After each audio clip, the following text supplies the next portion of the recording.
aqui um problema aqui, e aí eu tive que encerrar o vídeo, o ventilador tava virando bicho. Mas enfim, então, esse Estado, essa nova reconfiguração do Estado, a partir da década de 90, que também se configura como uma reforma do Estado, ela é vista do ponto de vista, né, das pesquisas sérias, de estudiosos sérios, como uma adaptação, uma readaptação do Estado, certo? O Carlos Weiner, né, da UFRJ, ele diz o seguinte, algo fundamental. O neoliberalismo real é diferente do neoliberalismo utópico. E o Estado neoliberal não é um Estado mínimo, é um Estado ativista, um Estado militante. O que mudou?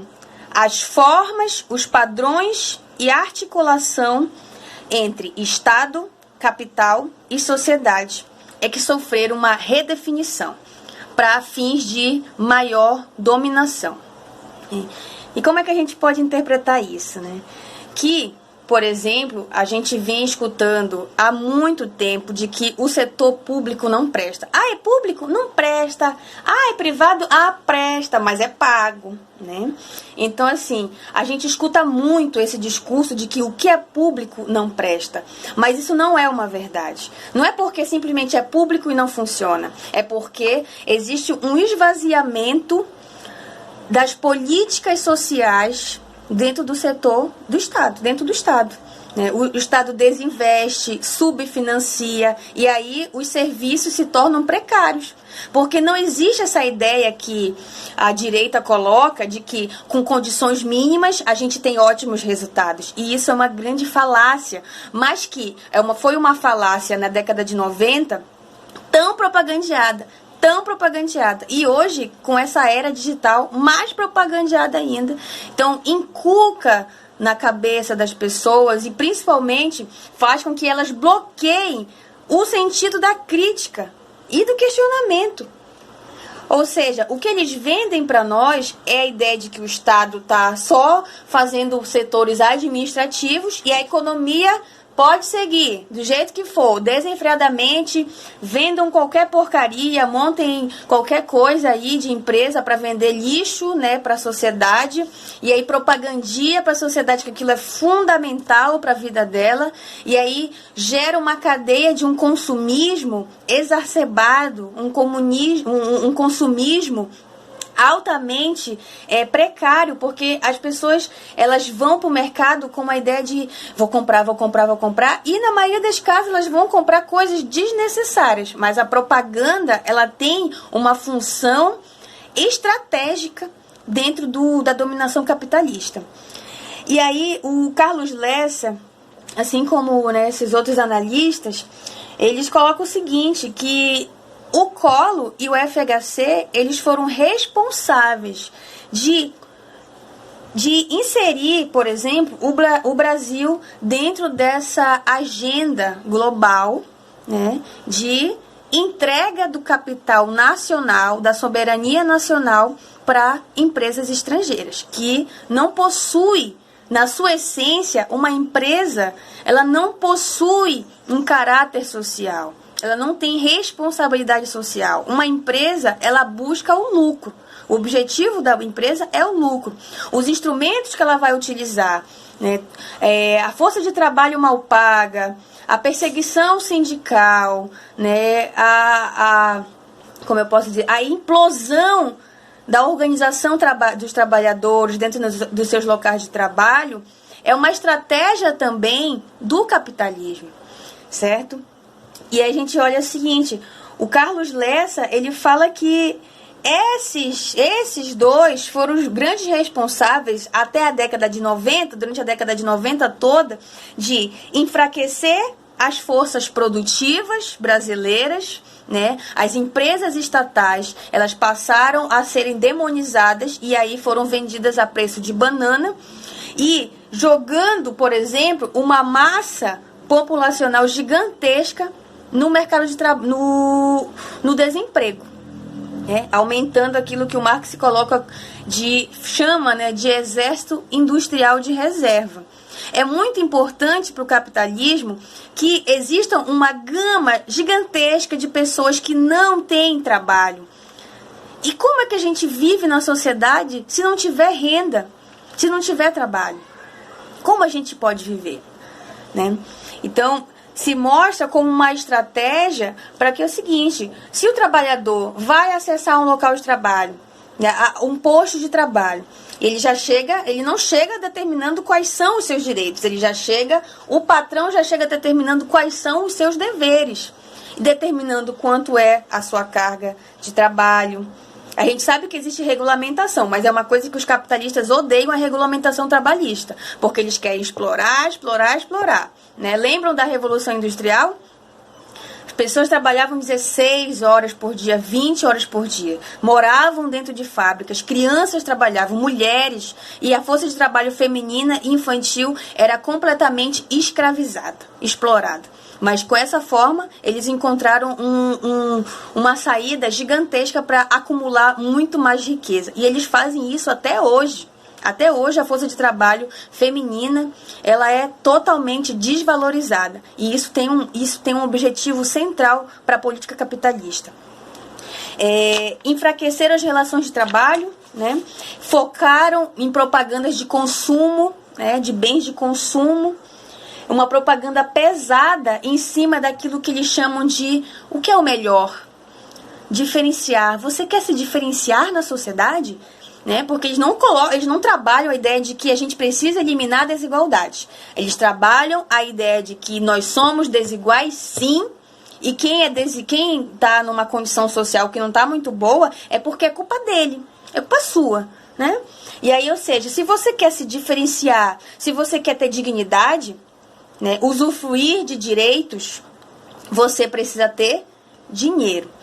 E é por isso que, por exemplo, as periferias, né, os nossos bairros populares, eles simplesmente são jogados estão jogados ao desdém, né? Não é nem à margem, porque não existe negócio de margem. Eles estão dentro da sociedade completamente, mas eles são esquecidos. Isso é proposital. Por quê? Eles não têm o capital. Eles não têm como negociar com os capitalistas assim como eles gostam. Ou seja, eles não têm dignidade. Dignidade para eles é ter dinheiro. E a lógica do Milton Santos, a lógica dessas pessoas que eu estava falando anteriormente, Gaudêncio Frigoto, Hermínia, né, Carlos Lessa, e muitos outros teóricos Brasil afora, é de que a dignidade, ela é uma construção, ela é um direito humano, ela é uma construção, e que, para além, por exemplo, de consumidores, nós temos que ser cidadãos. E é essa a inversão que os capitalistas colocam. Ser cidadão, para eles, é só votar. Escolham seus representantes. E os representantes quem são? A maioria que tem voz, né, dentro dessas campanhas eleitorais fraudulentas, na grande maioria, vê aí a Lava Jato, essas operações todas. Quem é que estava financiando a campanha? Empresários. Inclusive, muitos empresários se elegem dentro desse discurso, né, de eu estou indo agora para um outro desafio da minha vida. Na verdade, não é isso. Lembra aqui que o Carlos Weiner fala que o Estado neoliberal é um Estado ativista, é um Estado militante. E por que a gente olha assim, mas por que esses empresários já têm tanto? E por que eles querem ainda ser parlamentares? É óbvio. Eles estão militando, eles são ativistas. Eles estão militando pelos seus interesses, para o seu bloquinho de poder, que é um bloco gigantesco. É minoria, porque é só uns punhadinhos de gente. Mas eles concentram uma riqueza, um poder gigantesco. E é por isso que, por exemplo, a gente tem hoje aqui em Macapá um empresário como vice-governador. E vai ver o que ele está fazendo. É só falando de empreendedorismo, que eu não quero nem citar mais isso aqui, mas nesse momento.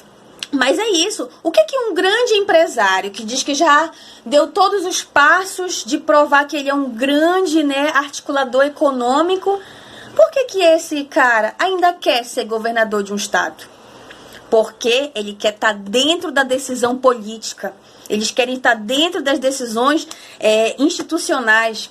Ele quer estar lá direcionando a partir dos seus interesses. É um Estado ativista. Não é um Estado o Estado neoliberalista é um Estado que fica só olhando a economia passar. Negativo. Isso é mais uma das mentiras que a burguesia ela introjeta a sua ideologia, né? E fala que a ideologia é só quem tem da esquerda que tem ideologia. Isso é uma farsa, porque o projeto neoliberal de fortalecimento do consumismo em detrimento de bens sociais, essa propaganda desenfreada de que pagando nós somos mais reconhecidos, na verdade, eles colocaram uma faca no nosso pescoço.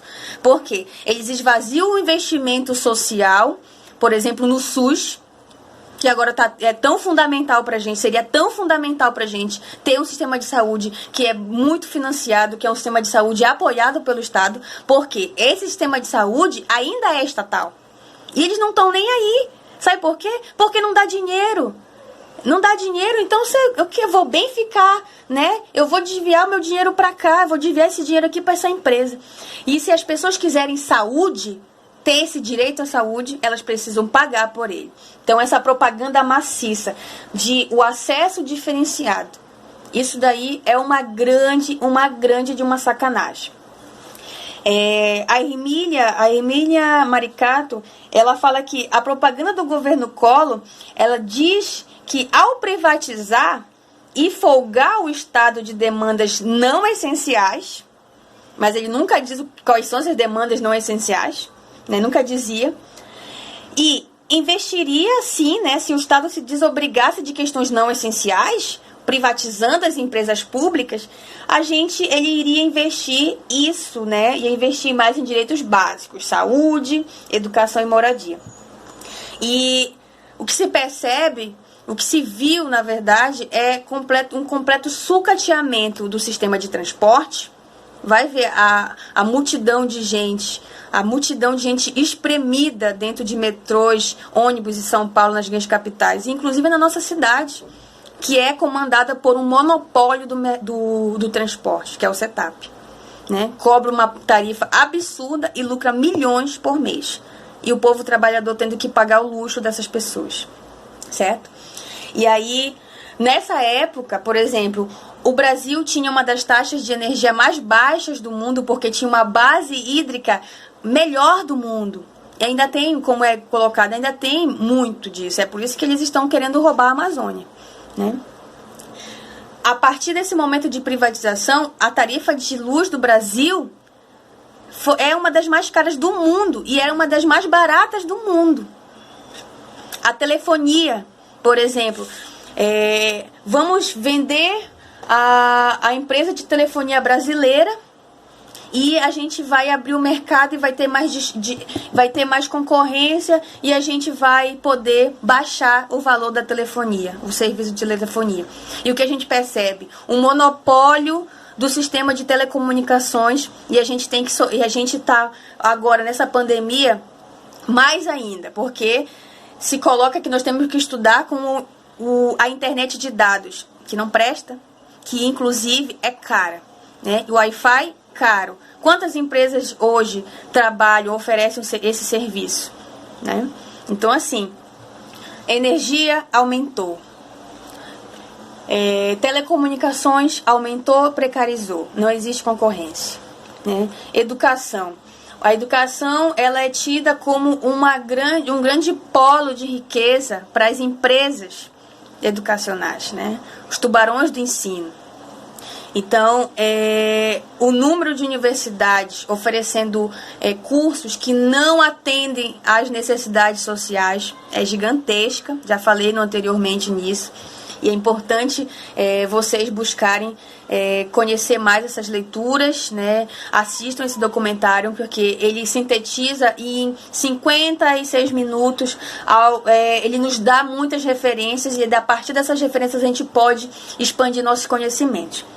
Então, essa ideia de que quando você tira o Estado de setores estratégicos sociais, quando você privatiza e entrega para a empresa privada o capital nacional, a gente vai viver de boas. Só que a história tem mostrado que isso não é uma verdade, né?